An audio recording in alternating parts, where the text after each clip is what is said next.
ये पेशेंट है, इसको एक डिजीज कंडीशन हुई है, ट्यूबरकुलर मेनिंजाइटिस। ये क्या होता है? टीबीएम बोलिए। ट्यूबरकुलर मेनिंजाइटिस क्या होता है, इस मरीज को हुआ है, कैसे हुआ है, क्या लक्षण होते हैं। सबसे पहले सीखेंगे 10 ऐसे लक्षण जिससे पता लगे कि मरीज को दिमागी बुखार कैसे हुआ, मरीज के दिमाग में टीबी है कि नहीं है। उसके 10 लक्षण जो हम सबको पता होने चाहिए क्या है। पहला लक्षण आएगा कि ये 2, 3, 4 हफ्तों में ये बीमारी हो सकती है। एक व्यक्ति जो अपेरेंटली स्वस्थ है वो सिर्फ 3 हफ्ते 4 हफ्ते की हिस्ट्री में ये कह सकता है कि उसको ट्यूबरकुलर मेनिंजाइटिस के लक्षण आ रहे हैं। क्या लक्षण होंगे? सबसे पहले हल्का हल्का सर दर्द बताएगा जो आगे जाकर के बहुत ही सीवियर हेडेक में कन्वर्ट हो जाएगा। लो ग्रेड फीवर बताएगा जो आगे जाकर के थोड़ा सा फीवर हाई ग्रेड हो जाएगा। फैटीग बताएगा, इरिटेबिलिटी बताएगा, किसी काम में मन नहीं लगता बताएगा, पर्सनैलिटी में चेंज आ जाएगा, चिड़चिड़ा रहने लगेगा, गुमसुम रहने लगेगा, उल्टी बताएगा, मछली बताएगा, गर्दन की स्टिफनेस बताएगा, गर्दन नीचे नहीं होती इस लक्षण को बताएगा।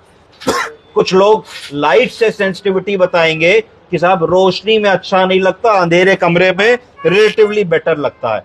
इस सब पे भी अगर लक्षण हम लोग नहीं पकड़ पाएंगे तो फिर आदमी झटके सीजर करके प्रेजेंट होगा और उसको कस के झटका आएगा। और इस पर भी अगर हम नहीं पकड़ पाएंगे तो फिर मरीज कोमा की स्थिति में भी जा सकता है और उसको वेंटिलेटर लगाने की भी जरूरत पड़ सकती है, जैसा माता जी के केस में हुआ।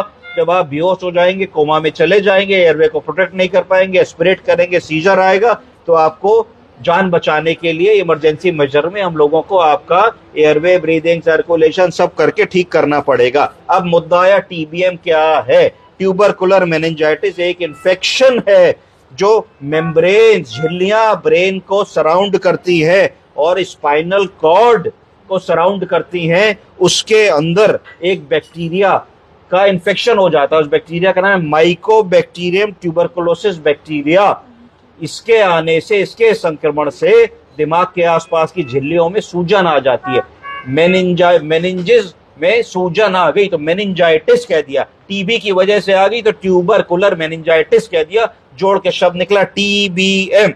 ये सर में पहुंचा कैसे टीबी? तो प्रायः टीबी का इन्फेक्शन सर में सीधे नहीं जाता, ये आदमी को कोई और सोर्स होता है। सबसे कॉमन है हमारे देश में लंग्स, तो लंग्स की टीबी होती है। वो अगर ठीक समय पर ट्रीट नहीं होती, पकड़ी नहीं जाती, तो फिर वो ब्रेन में चली जाती है।